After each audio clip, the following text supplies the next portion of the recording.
தமிழ்நாடே கேள்விப்பட்டிராத அதிரடி விலை குறைப்பு சூப்பர் சரவணா ஸ்டோர்ஸ். ஊடக அறத்தோடு செயல்பட்டு வரும் நியூஸ் ஃபோக்கஸ் தமிழ் சேனலை சப்ஸ்கிரைப் செய்து ஆதரியுங்கள்.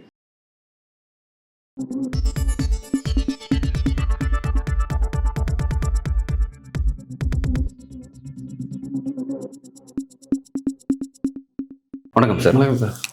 எதிர்கட்சிகள் நாடாளுமன்றத்தில் இந்த எஸ்சிஆர் விவகாரத்தை ஒரு பெரிய பிரச்சனையை எழுப்பிட்டு இருந்தாங்க. இதை பற்றி பேசணும், இதில் நிறைய முறைகேடுகள் இருக்குது, நிறைய சர்ச்சை இருக்குது, இதை பற்றி விவாதிக்கணும்னு சொல்லிட்டு இருந்தாங்க. பட் அதுக்கான ஸ்பேஸை ஆளுங்கட்சி மறுத்துட்டே இருந்தாங்க. ஸோ பாதிக்கப்படக்கூடிய எதிர்கட்சிகள் நாடாளுமன்ற அவையிலேருந்து வெளியில் போராட்டத்தை பண்ணிகிட்டே இருந்தாங்க. ஒரு இறுதிக்கட்டமாக ஓகே அக்செப்ட் பண்ணிட்டாங்க. நெக்ஸ்ட் வீக் ஃபிக்ஸ் பண்ணியிருக்காங்க. இதை பற்றி டிஸ்கஸ் பண்ணுறேன்ட்டு ஓரளவுக்கு இறங்கி வந்துட்டான்னு பார்க்கலாமா? அந்த விஷயத்தில் பாஜக இறங்கி வந்துட்டாங்க அப்படின்னு இல்லை, அவங்க இறங்கி வந்தாங்கன்னா பார்க்க முடியாது. அவங்க தொடர்ந்து இந்த விஷயத்தை எஸ்ஐஆர் 12 மாநிலத்தில் நடந்துட்டுருக்கு. 9 மாநிலம் 3 யூனிட் டெரிட்டரியில் நடந்துட்டுருக்கு. அதுலேயும் பார்த்தீங்கன்னா அந்த எஸ்ஐஆர் பணியில் எப்படி டிமானிட்டைசேஷன் போது எப்படி ஆட்கள் இறந்து போனாங்களோ அந்த மாதிரி 30 அரசு பணியாளர்கள் இறந்து போயிருக்காங்க. பணிச்சுமை தாங்காமல் இறந்து போயிருக்காங்க. இவங்க ஒரு மாதத்துக்குள்ளே எல்லாம் 6.5 கோடி பேர் தமிழ்நாட்டில் இருக்காங்க வாக்காளர்கள்.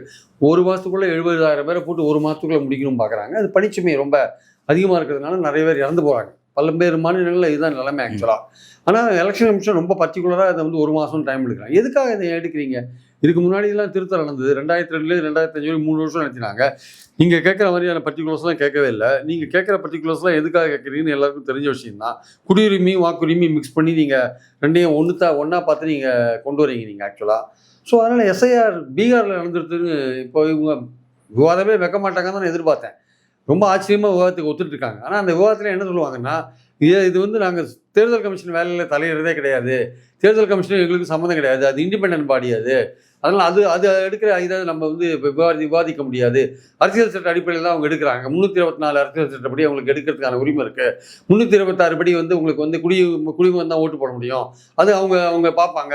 அவங்க சிஏஏ சட்டத்தை அவங்க கையில் எடுக்கலை. அது அரசியல் சட்டமே சொல்லியிருக்கு, குடிமகன் தான் வாக்கு போட முடியும்ன்ட்டு அப்படிலாம் சொல்லுவாங்க. அப்புறம் சுப்ரீம் கோர்ட்டில் கேஸ் இருக்குது அப்படிலாம் சொல்லி கவர்மெண்ட் பீகாரில் சக்ஸஸ்ஃபுல்லாக நடத்தியிருக்காங்க. பீகாரில் எவ்வளோ பேரை நீக்கினாங்க, எவ்வளோ பேர் சேர்த்தாங்க, நீக்கினவங்களில் எவ்வளோ பேர் சேர்த்தாங்க, எவ்வளோ பேருக்கு வாய்ப்பு கொடுத்தாங்க, செத்தான் எவ்வளோ பேர், ஊடுருவல்காரர்கள் எவ்வளோ பேர், அதுக்கெல்லாம் ஒரு பர்டிகுலர்ஸும் கிடையாது. சுப்ரீம் கோர்ட் கேட்டு இருக்கும் போதே நோட்டிஃபிகேஷன் இஷ்யூ பண்ணி எலெக்ஷன் நடத்திட்டாங்க. நோட்டிஃபிகேஷன் இஷ்யூ பண்ணதுக்கப்புறம் சுப்ரீம் கோர்ட் ஒன்றும் பண்ண முடியல. ஆதார் கார்டு அது இதுனாங்க, அதை ஏற்றுக்கிற மாதிரியே தெரியல. அது பேருக்கு போட்டிருக்காங்களே தவிர அதை ஒரு ஆவணமாக அவங்க ஏற்றுக்கலன்றதான் உண்மை. ஸோ இப்படிலாம் இருக்கும்போது பீகார்லேயே ரொம்ப பிரச்சனைக்குரிய ஒரு விஷயமா தான் அது போயிருக்கு. அங்கே இன்னும் எக்ஸாக்டாக என்ன நடந்ததுன்னு எக்ஸாக்டாக தெரியல. அது இன்னும் கொஞ்ச நாள் ஆனால் விவரம் வரும். எவ்வளோ பேர் ஓட்டு பறி போயிருக்கு, 68 லட்சம் பேர் ஓட்டு பறி போயிருக்குன்றாங்க. அதில் சத்தம் எவ்வளோ பேர், வீடு மாறம் எவ்வளோ பேர், அதெல்லாம் தெரியல. புலம்பெயர்ந்தவருக்கு இப்போ கடைசியில் இங்கே ஓட்டுரிமை கொடுத்துருவாங்க. உங்களுக்கு கடைசியில் வேறு எந்த மாநிலத்தில் போய் செட்டில் இருக்கானோ அங்கே ஓட்டுரிமை கொடுக்குற மாதிரியான ஒரு விஷயத்தை கையில் கொண்டுறாங்க ஆக்சுவலாக. அது வெஸ்ட் பெங்காலில் போய் செட்டில் ஆயிருந்தால் வெஸ்ட் பெங்காலில் ஓட்டு போடுவோம், தமிழ்நாட்டில் செட்டில் ஆயிருந்தால் தமிழ்நாட்டில் ஓட்டு போடுவோம். அங்கே பீகாரில் திருத்தம் முடிஞ்சதுனால அதை வச்சு நீங்கள் ஓட்டு போகிறதுக்கான விஷயங்களை கையில் எடுக்கிறாங்க, பாஜக கையில் எடுக்கிறாங்க. ஸோ அதனால் இந்த ஒட்டுமொத்த எஸ்ஐஆரே இந்த இன்டென்சிவ் ரிவிஷன்றதை பலவிதமான கேள்விகளுக்கு பதில் சொல்லாமல் நடந்துருக்கிற ஒரு விஷயமா இருக்குது. அதுதான் இவங்க திருப்பி கேள்வி கேட்குறாங்க. சுப்ரீம் கோர்ட்டும் அதை ஸ்ட்ரிக்டாக டீல் பண்ண மாட்டேங்கிறாங்க. அது ஒரு லூஸாகவே டீல் பண்ணுறாங்க. ஏன்னா குடியுரிமைன்னு ஒரு விஷயத்தை முன்னாடி கொண்டு வைக்கிறாங்க. குடிமகன் தானே வாக்காளர் ஆக முடியும்னு சொல்லும்போது சுப்ரீம் கோர்ட்னால ஒன்றும் பேச முடியல. ஆக்சுவலாக அதுக்கு ஒரு கட்டத்துக்கு மேலே பேச முடியல. ஆனால் அந்த குடிமகன்ற பார்க்குற விஷயம் கவர்மெண்ட்டோட இன்னொரு டிபார்ட்மெண்ட் பண்ண வேண்டிய விஷயம். ஓ வேலை இல்லைன்னா இது போன வாட்டி பார்த்தாங்களா திருத்தத்தெல்லாம், அது பதில் சொல்ல மாட்டேன்றான். போன திருத்தத்தை பார்த்தாங்களா, நீ கேட்குற மாதிரி அப்பா அம்மாவோட பிறந்த தேதி பிறந்த சர்டிஃபிகேட்லாம் கேட்டாங்களா, அதெல்லாம் கேட்கவே இல்லை. நீங்கள் வீடு வீடாக போய் எலிமினேட் பண்ணி சத்தவன் யாரும் எலிமினேட் பண்ணு, வீடு வீடாக போய் யார் வீடு மாறி இருக்கான் எலிமினேட் பண்ணு, வீடு வீடாக புது வாக்காளர் யார் இருக்கான் அவனை சேர்க்கறதுக்கான முயற்சி பண்ணு. இதுதானே சார் பண்ணணும், வேற என்ன பண்ணணும்? நான் கேட்குறேன். நீங்கள் 14லேருந்து ஆட்சியில் இருந்தீங்க, 2002 2005 அப்புறம் நடக்கலன்னு சொன்னீங்களா? ஏன் இந்த 10 வருஷம் சும்மா இருந்துட்டு கரெக்டாக வெஸ்ட் பெங்கால் எலெக்ஷனுக்கு முன்னாடி நடத்துறீங்க, தமிழ்நாடு எலெக்ஷனுக்கு முன்னாடி நடத்துறீங்க, பீகார் எலெக்ஷனுக்கு முன்னாடி ஏன் நடத்துறீங்க? உங்கள் நோக்கம் இந்த 3 மாநிலத்திலையும் எப்படியாவது ஆட்சிக்கு வரணும் தான். தமிழ்நாட்டில் வரத்துக்கான வாய்ப்புகள் கம்மி. ரொம்ப முக்கியமாக வெஸ்ட் பெங்காலில் நீங்கள் ஆட்சிக்கு வரணும். அதுக்கு என்ன பண்ணணும்? வெஸ்ட் பெங்காலில் பங்களாதேஷ்லேயும் ஹிந்துஸ்க்கு ஓட்டு உரிமையை கொடுத்துட்டு பங்களாதேஷில் முஸ்லீம்கள் 60-70 வருஷமாக இருக்கிற முஸ்லீம்களுக்கு ஓட்டு உரிமையை பறிக்கணும்னு நினைக்கிறீங்க. அந்த விஷயத்தை நீங்கள் பண்ணுறதுக்கான முயற்சிகளில் தான் இப்போ இந்த இதை கேட்டிருக்கீங்க. பாருங்கள், இங்கே தமிழ்நாட்டில் இருக்கிற தேர்தல் அதிகாரி என்ன சொல்கிறாங்க, நீங்கள் வெறும் சுய விவரத்தை மட்டும் ஃபில்லப் பண்ணி கொடுங்க, நாங்கள் வாங்கிக்கிறோன்றாங்க. இதுவே பெங்காலில் இருக்கிற ஆஃபீஸர் என்ன சொல்கிறாரு, 2002 திருத்தம் நடந்தபோது இருந்தீங்கன்னா அந்த பர்டிகுலர்ஸ் எழுதணும், இல்லாட்டி நாங்கள் ஃபார்ம் வாங்க மாட்டோம். 2002 எழுதாத 26 லட்சம் பேரை நாங்கள் ரிஜெக்ட் பண்ணுறோம். 2002 பற்றி எழுதாதவங்க, அந்த விவரம் எழுதாதவங்களால ரிஜெக்ட் பண்ண 26 லட்சம் பேரை ரிஜெக்ட் பண்ண போகிறோன்றான் சார் அவன். எலெக்ஷன் கமிஷன் ஒவ்வொரு ஸ்டேட்டுக்கு ஒரு முடிவு ஒவ்வொரு ஸ்டேட்டுக்கு ஒவ்வொரு மாதிரி. ம். இங்கே மட்டும் சுயவிவரம் எழுதினா போகிறோம், ஃபார்மை கொடுத்தீங்கன்னா போகிறோம் அப்படின்னா, ஃபில்அப் பண்ணி ஃபார்மை கொடுத்தீங்கன்னா போகிறோம். சரி, ஃபில்அப் பண்ணி நாங்கள் ஃபார்ம் கொடுத்தா நீங்கள் சேர்ப்பீங்கன்னு என்ன நிச்சயம் இருக்குது? நீங்கள் யாரை சேர்ப்பீங்க, யாரை விடுவீங்க யாருக்கா தெரியுமா? பேரை பார்த்தே நீங்கள் சேர்க்கறது விடுறதுலாம் எடுத்தீங்கன்னா என்ன பண்ண முடியும்? இவன் சோன்சோ, இவன் சோன்சோ, நீங்கள் அந்த கண்ணோட்டத்தில் பார்த்து விட்டீங்க, தூக்கி போட்டிங்கன்னா நீங்கள் ஃபில்அப் பண்ணாத விட்டுருவீங்க. அப்புறம் அந்த சம்மந்தப்பட்ட ஆள் அவனுக்கு தெரிஞ்சு அவன் எங்கே போய் அலைஞ்சி அதை சேர்க்கறதுக்குள்ள அவன் என்னென்ன பாடுபடணுமோ சொல்ல முடியாதுல்ல. ஸோ பாயிண்ட் என்னென்னா வந்து இதை வந்து சுலபமாக பண்ண வேண்டிய ஒரு விஷயத்த ரொம்ப ஒரு சிக்கலான ஒரு விஷயமா பண்ணி, ஃபில்அப் பண்ணுறவங்களுக்கு ரொம்ப கஷ்டமாக பண்ணி, படிக்காதவங்களை ரொம்ப தொந்தரவுக்கு உட்படுத்தி, மலைவாழ் மக்கள் அவங்களுக்குலாம் ரொம்ப ரொம்ப தொந்தரவு இதெல்லாம் ஆக்சுவலாக பண்ணி, இதெல்லாம் பண்ணிவிட்டு நீங்கள் பண்ணுறதோட நோக்கம் என்ன ஆக்சுவலாக? எல்லாமே வெஸ்ட் பெங்காலுக்காக தான் நீங்கள் பண்ணுறீங்க. ஆக்சுவலாக வெஸ்ட் பெங்காலில் என்ன நடக்கணும்னா, அங்கே எஸ்ஐஆரை கொண்டாந்து அங்கே இருக்கிற பங்களாதேஷ்லேருந்து 60 வருஷத்துக்கு முன்னாடி வந்த முஸ்லீம்கள் வந்து அங்கே வாக்கு போட்டுருக்காங்க, அவனை நீக்கணும். பங்களாதேஷ்ல வந்து ஹிந்துஸ்க்கு வாக்குரிமை கொடுக்கணும், அவனை வந்து இந்தியனாக்கி வாக்குரிமை கொடுக்கணும். இதுக்காக தான் நீங்கள் சிஏஏ சட்டத்தையே திருத்தினீங்க. திருத்தினதோட வேலையை இப்போ பார்க்குறீங்க. உங்களால் பங்களாதேஷில் வெஸ்ட் பெங்காலில் என்ஆர்சி தயார் பண்ண முடியல, நேஷனல் ரிஜிஸ்டர் ஆஃப் சிட்டிசன்ஸ். அந்த கவர்மெண்ட் ஒத்துழைக்க மாட்டேங்குது. ஆனால் அதனால் என்ன பண்ணுறீங்க, இப்போ இந்த வழியில் கொல்லப்புற வழியில் தேர்தல் கமிஷனை பயன்படுத்தி நீங்கள் குடியுரிமையை செக் பண்ண பார்க்குறீங்க. ஆனால் அசாமில் நீங்கள் என்ஆர்சி பண்ணிட்டீங்க. அங்கே வந்து இப்போ வந்து இதுவே கிடையாது, திருத்தமே வேணான்றீங்க, எஸ்ஐஆர் தேவையில்லைங்கிற மாதிரி. எஸ்ஐஆரே தேவையில்லைன்றீங்க. ஏன்னா அங்கே என்ஆர்சியை பண்ணிட்டீங்க. நீங்கள் அங்கே ஆட்களை போட்டு டிடென்ஷன் சென்டர்லாம் போட்டாங்க, முகாம்லாம். யாருக்கு குடியுரிமையிலையும் அவனை அங்கே கூட அடைச்சி வச்சு அனுப்புறதெல்லாம் அதெல்லாம் அங்கே பண்ண ஆரம்பிச்சிட்டாங்க. ஸோ கிட்டத்தட்ட வெஸ்ட் பெங்காலையும் கிட்டத்தட்ட அதே மாதிரி ஒரு நிலைமையை கொண்டு வருவாங்க. அது நம்மளுடைய பாயிண்ட் என்னென்னா வந்து 50 வருஷத்துக்கு முன்னாடி இங்கே வந்தவன், அவன்கிட்ட வந்து நீங்கள் அப்பா அம்மாவோட பிறந்த தேதி பிறந்த சர்டிஃபிகேட் கேட்டிங்கன்னா, அவன் உண்மையிலேயே பங்களாதேஷில் வந்து வச்சுக்கோங்க, அவன் அகதியாக வந்தவன் தான். அவன் போய் எங்கே போய் கொண்டு வருவான்? அவன் கொண்டு வரதுக்கான வாய்ப்புகள் ரொம்ப ரொம்ப குறைவு. ஸோ அவன் ஒரு 4-5 தேர்தலில் 10 தேர்தலில் கூட ஓட்டு போட்டிருப்பான். இங்கே ஆதார் கார்டு வச்சுருக்கான், எல்லா கார்டும் வச்சுருக்கான். கிட்டத்தட்ட இந்தியன் சிட்டிசனாகவே மாறிட்டான். அவன் எப்படி ஹிந்துஸ் ஓடி வந்தாங்களோ அதே மாதிரி தான் அவனும் ஓடி வந்தான். இப்போ நீங்கள் அவனை மட்டும் திருப்பி அனுப்பணும், அவனை மட்டும் இங்கேருந்து எடுக்கணும், அவனை வாக்காளர் பட்டியலேருந்து எடுக்கணும்னு நீங்கள் போகிறீங்க. நீங்கள் ஆக்சுவலாக அதில் அந்த போகும்போது உங்களுக்கு ஓட்டு போடாத ஓட் பேங்க் இருக்குல்ல, இந்தியாவிலேயே பிறந்து இந்தியாவிலே வளர்ந்த இஸ்லாமியர்கள் ஓட்டு இருக்குல்ல, அதையே நீங்கள் சைட் பை சைட் தூக்கிறதுக்கான ஒரு முயற்சியில் நீங்கள் இறங்குறீங்க. பீகாரில் எவ்வளோ பேர் அப்படி தூக்கிருக்கீங்கன்ற கணக்கு இன்னும் வரல சரியா. அது இன்னும் இனிமேல் தான் டீட்டெயிலாக வரும். பீகார் விஷயங்கள் இன்னும் டீட்டெயிலாக வர வேண்டிய அவசியம் இருக்குது. பெங்காலில் இன்னொரு ஆபத்து இருக்குது. என்னென்னா, இந்த அரசு பணியாளர்கள் தவிர வெளியில இருந்து அவுட் சோர்சிங் நியமிக்கிறாங்க. அவுட் சோர்சிங் பிரைவேட் டேட்டா என்ட்ரிக்கு பிரைவேட் ஆளுங்களை போடுறாங்க.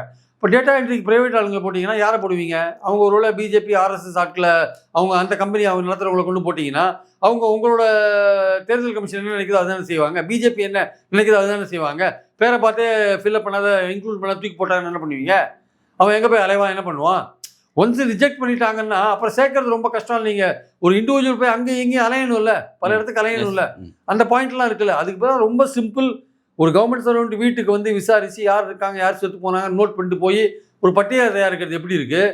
நீங்கள் ஒரு ஃபார்மை கொடுத்து அதில் ஏகப்பட்ட பர்டிகுலர்ஸ் கொடுத்து அதை வந்து ஒரு உள்நோக்கத்தோடு கொடுத்து அதில் சில விஷயங்கள்லாம் வந்து நிறைவேற்ற முடியாத அளவுக்கு, இல்லை இந்திய நாட்டில் இவன் குடிவனா, இல்லை இவன் வந்து பங்களாதேஷ்லேருந்து ஓடி வந்தவன், இல்லை ரோஹிங்கியா முஸ்லீமாக இருக்கான், ஏதோ ஒரு வெளிநாட்டிலேருந்து ஓடி வந்தேன், அதை கண்டுபிடிக்கிறதுக்கான ஒரு விஷயத்தை கையில் எடுக்கிற விஷயம் இருக்குல்ல, அது வந்து வாக்குரிமைக்கும் குடியுரிமைக்கும் தொடர்புபடுத்துகிற ஒரு விஷயம் இருக்குல்ல.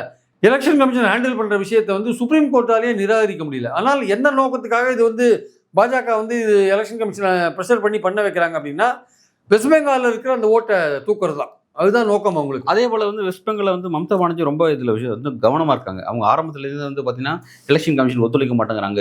எலெக்ஷன் கமிஷன் இந்த சார்புத்தன்மையை வந்து ரொம்ப கேள்விக்குட்படுத்துறாங்க. நீங்கள் வெஸ்ட் பெங்காலில் நீங்கள் தொட்டிங்க அப்படின்னா வந்து நான் வந்து என்னோட பாலிடிக்ஸ் அடுத்து வேற மாதிரி இருக்கும். உங்களோட ஆட்சி வந்து முடிவுரை நோக்கி நகரப்போகுது. நான் பேன் இண்டியா சுற்றுப்பயணத்தை நோக்கி நகர போகிறேன். நான் இந்த எலெக்ஷனை முடிச்சுட்டு ஒரு பேன் இண்டியா சுற்றுப்பயணத்தை நோக்கி செஞ்சு பிரதமர் மோடி வந்து சேலஞ்ச் பண்ண போகிறேன் அப்படின்ற அளவுக்கு நீங்கள் இதை தொட்டிங்கன்னா நான் அதை நோக்கி வரப்போகிறேன் அப்படின்ற மாதிரியான ஒரு சேலஞ்சு ரேடிக்கலாக. இப்போ இவங்க பிஜேபியோட அந்த இன்ட்ரெஸ்ட்டுக்கு ஏற்றபடி எலெக்ஷன் கமிஷன் பெர்ஃபார்ம் பண்ணுற விஷயங்கள் இருக்குல்ல, அதெல்லாம் பார்த்தா நீங்கள் அரசியல் சட்டப்படி எல்லாம் சரின்னு தோணும். ஆனால் அது உள்ளே இருக்கிறது எல்லாமே அநியாயம். எல்லாமே அதை வந்து சரியான முறையில் ராகுல் காந்தி கூட மக்கள்கிட்ட கொண்டு போகல. ஏன்னா அந்த காங்கிரஸ்காரங்க ராகுல் காந்திக்கு சரியாக சப்போர்ட் பண்ணலை. ராகுல் காந்தி கொண்டு போன அளவுக்கு மற்ற அந்த காங்கிரஸ்காரனுக்கு எவனுக்கும் அறிவு கிடையாது. அவனுக்கு அப்படி சொல்ல முடியாது, சரியாக கொண்டு போகல மக்கள்கிட்ட. கீழ் லெவலில் மக்கள்கிட்ட என்ன பிஜேபியோட நோக்கம் என்ன, அவங்க ஏன் இதை பண்ணுறாங்க அப்படின்ற விஷயத்தை கரெக்டாக கொண்டு போகல. மம்தா வந்து கரெக்டாக கீழ் லெவலில் கொண்டு போகிறாங்க. அங்கே வந்து மக்கள் வந்து திரளாக வந்து அவங்களுக்கு ஆதரவு கொடுக்குறாங்க.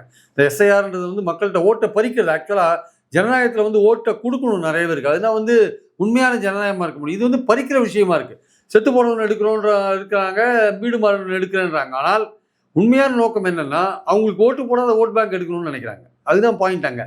அதனால் இந்த ஃபார்ம் கொடுக்குறது இந்த விஷயங்கள்லாம் போன எஸ்ஐஆரில் கிடையாது, இந்த எஸ்ஐஆரில் இருக்குது. இந்த 2002 முன்னாடி திருத்தத்தெல்லாம் போடணும், அந்த நம்பர் நோட் பண்ணணும், இந்த நம்பர் நோட் பண்ணணும், அதெல்லாம் இங்கே கிடையாது. அதெல்லாம் இப்போ சேர்த்துருக்கீங்க. அந்த சர்டிஃபிகேட் கொடுக்குறது அப்பா அம்மா அது பிறந்த தேதி அதெல்லாம் கிடையாது, இப்போ சேர்த்துருக்கீங்க. இதெல்லாம் எதுக்கு பண்ணுறீங்க? இதெல்லாம் பண்ண வேண்டிய நோக்கம் என்ன? உங்களுக்கு வேண்டாத, உங்களுக்கு ஓட்டு போடாத ஒரு ஓட் பேங்கை எடுக்கணும், தூக்கணும்னு பார்க்குறீங்க. அதே ரொம்ப தெளிவாக மம்தா புரிஞ்சுட்டு இருக்காங்க. அவங்க நோக்கம் என்னன்றதை புரிஞ்சுட்டு தான் அவங்க வந்து மக்களை திரட்டி அவங்க போராடிட்டு இருக்காங்க. ஆனால் வந்து காங்கிரஸ்காரங்க வந்து ராகுல் காந்தி இந்த விஷயத்தை எடுத்தாலுமே காங்கிரஸ்காரங்களுக்கு வந்து சரியாக வந்து அவங்க சரியாக சப்போர்ட் பண்ண மாட்டேங்கிறாங்க. ராகுல் காந்தியை சப்போர்ட் பண்ணி கீழ் லெவலில் போய் நல்லா எக்ஸ்பிளைன் பண்ணுற விஷயங்கள்லாம் காங்கிரஸ்காரங்களுக்கு சரி, ஆர்கனைசேஷன் சரியில்லை. அங்கேயே சசி தரூர் மாதிரி 5ஆம் படை ஆட்கள்லாம் அங்கே உட்காந்துருக்கானுங்க.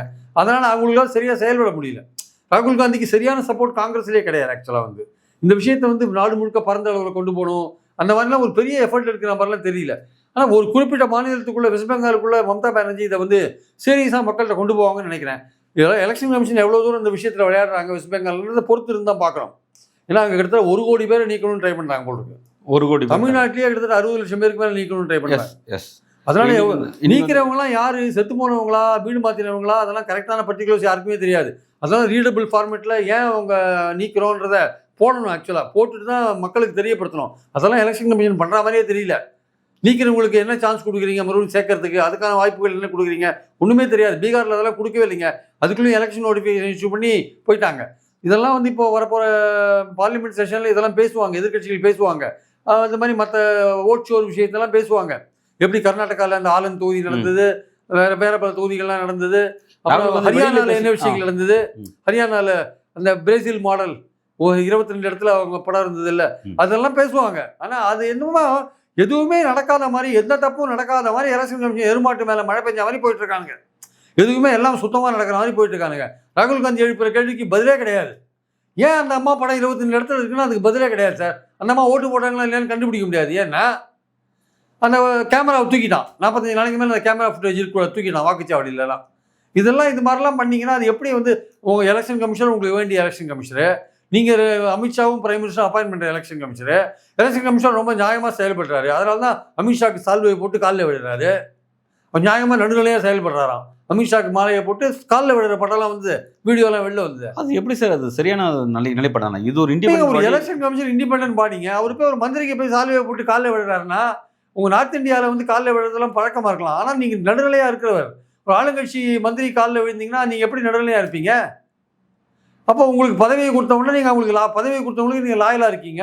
அவங்க சொன்னதை நீங்கள் செய்ய போகிறீங்க, அவ்வளோதானே? ஸோ அதனால் வந்து இதெல்லாம் வந்து பார்லிமெண்ட்லேயும் இப்போ அவங்க மெஜாரிட்டியில் இருக்காங்க. அவங்க வந்து எல்லாம் பீகாரில் பிரமாதமாக பண்ணிட்டோம், எலெக்ஷன் கமிஷன் வந்து இண்டிபெண்டன்ட் பாடி, கேஸ் வந்து கோர்ட்டில் இருக்குது, அப்படி இப்படின்னு சொல்லிட்டு நீங்கள் தான் வந்து நீங்கள் தான் தேச துரோகிகள், ஊடுருவல்காரர்களுக்கு நீங்கள் தான் ஓட்டு கொடுத்தீங்கன்னு காங்கிரஸை நோக்கி திசை திருப்பிடுவானுங்க. ரோஹிங்யாவுக்கு ஓட்டு கொடுத்தீங்க, பங்களாதேஷில் வந்து ஊடுருவல்காரர்களுக்கு ஓட்டு கொடுத்தீங்கன்னு அப்படி திசை திருப்பிடுவாங்க. அப்படின்னா எதிர்கட்சிகளுக்கு கேட்கறதுக்கு ஒரு நல்ல வேலிட் பாயிண்ட் இருக்கு. சரி, ஊடுருவல்காரர்கள் சொல்றீங்க, அது உண்மையான வச்சுப்போம். நீங்க செஞ்ச எஸ்ஐஆர் மூலமா எவ்வளவு ஊடுருவல்காரர்கள் இருக்காங்க சொல்லல எதுவும் அதை எடுத்து வைங்க. இப்ப நீங்க நான் ஒத்துக்கிறேங்க, ஓகேங்க, நான் ஊடுருவல்காரங்க கடந்த காலத்தில் வந்துட்டாங்க, ரைட், ஓகே. நீங்க அதை எக்ஸ்போஸ் பண்ணி எத்தனை பேர் ஊடுருவல்காரங்க வந்திருக்காங்க சொல்லுங்க. அப்ப ஊடுருவல்காரங்க எவ்வளவு பேர் வந்திருக்காங்கன்னா உள்துறை அமைச்சர் என்ன பண்ணுச்சுங்கிற விஷயத்தை சொல்லுங்க நீங்க, அப்படிங்கிற அவங்க நோக்கி திருப்பலாம். ஊடுருவல் எப்படி வந்தா? பார்டர் செக்யூரிட்டி போஸ் ஏன் விட்டு அவங்கள வெளியில உள்ள விட்டனே? அந்த காலத்தில் பங்களாதேஷ் மாறும்போது வந்தாங்க. அதில் அந்த வந்தவங்களுக்கு தான் நீங்கள் பிரிக்கிறீங்களே முஸ்லீம் இந்துன்ட்டு. ஆனால் பல்வேறு மட்டங்களில் வரவங்களாம் எப்படி நீங்கள் தடுக்கிறீங்களா? நீங்கள் தடுக்க வேண்டியது உங்கள் வேலை, தடுத்து வெளில வேண்டியது உங்கள் வேலை. நீங்கள் அதை உள்ளே விட்டுட்டு அவங்க வந்து இப்போ 71 வாரத்துக்கு முன்னாடி வந்தவங்கலாம் இன்றைக்கி எவ்வளோ வருஷம் ஆச்சு? மோர் தான் 50 வருஷம் ஆயிடுச்சு இல்லை? 55 வருஷம் ஆயிடுச்சு. ஒரு தலைமுறையே வந்திருக்கும். 20 வயசுல அங்கேருந்து ஓடி வந்தான் வச்சுக்கோத்த. அவன் வந்து ரெண்டு தலைமுறை அவனுக்கே 50 வயசா இருக்கும். அவன் பிள்ளைக்கு 25 வயசு வரைக்கும் கல்யாணம் பண்ணிருப்பாங்க. கிட்டத்தட்ட இந்தியனாவே மாறி இருப்பான். எல்லா ஆதார் கார்டு இல்லாத எல்லா கார்டும் வச்சிருப்பான். அவனை நீங்கள் இந்த நேரம் பார்த்து அவன் நீங்கள் அமிச்சிங்கன்னா அவன் என்ன பண்ணுவான்? அவன் பெங்காலி மொழி பேசுகிறவன், வேறு பெங்காலி மொழி பேசுகிறவன். அவன் வந்து பெங்காலி முஸ்லீமாக இருக்கலாம், பட் பெங்காலி மொழி பேசுகிறவன். அவன் இங்கே ஓடி வந்துட்டான். நம்மளோட ஒரு மாநிலம் இருக்குது, நம்ம மொழி பேசுகிற மாநிலம் இருக்குன்னு பக்கத்தில் ஓடி வந்துட்டான். ஈஸ்ட் பெங்கால் வெஸ்ட் பெங்கால் தானே இருந்தது சுதந்திரத்துக்கு முன்னாடி. அதனால் நம்ம மொழி பேசுகிறவங்க தான் அங்கே இருக்காங்கன்னு மதத்தை பற்றி அவன் கவலைப்படல. இந்த சிஏஎஸ் சட்டத்தில் வந்து மதத்தை வந்து காங்கிரஸ் திணிக்கவே இல்லை. அந்த நேச்சுரலைசேஷன் ப்ராசஸ்ன்னு ஒருத்தன் உள்ளே வந்த பிறகு எத்தனை வருஷம் இருக்கானோ அதை ஒட்டி அவனுக்கு அதுக்கேற்றபடி குடிமகன் உரிமையெல்லாம் கொடுத்துருந்தாங்க. இவன் மதத்தை கொண்டாந்துட்டான். யார் இவன் மதத்தை கொண்டாந்து முஸ்லீம் அல்லாத மற்றவங்களுக்கு மற்றவங்களுக்கு வந்து அந்த ப்ராசஸ் இது பண்ணுறான், முஸ்லீம்களுக்கு வந்து கிடையாதுன்றான். கேட்டால் என்னென்ன ஐடியா என்னென்னா, உங்களுக்கு தான் நாடு பிரித்து கொடுத்துட்டோமே, நீ அங்கே போ, பங்களாதேஷுக்கு போ, இல்லை பாகிஸ்தானுக்கு போ. அதான் அவங்க நோக்கம். அந்த இதை தாங்க அவங்க செயல்படுத்துகிறாங்க. ஆர்எஸ்எஸோட அஜெண்டாவை செயல்படுத்துகிறாங்க. அதுக்கான வேலைகள் தான் இது. இதை வந்து சட்டப்பூர்வமாக செய்கிற மாதிரியான ஒரு தோற்றத்தை உருவாக்குறாங்க. அதுக்கு ஜஸ்டிஃபை பண்ணிட்டு இருக்காங்க. இந்த எதிர்க்கட்சிகள் வந்து சரியான முறைப்படி அந்த காயினை நகர்த்தி சரியான முறைப்படி எக்ஸ்பிளைன் பண்ணணும் கீழே. இது ரொம்ப சிக்கலான விஷயம். ஏன்னா சிக்கலான விஷயத்தை நீங்கள் வந்து எளிமையாக தான் புரிய வைக்கணும். அந்த எளிமையாக புரிய வைக்கிற வித்தை வந்து எதிர்க்கட்சிகளுக்கு தெரியல.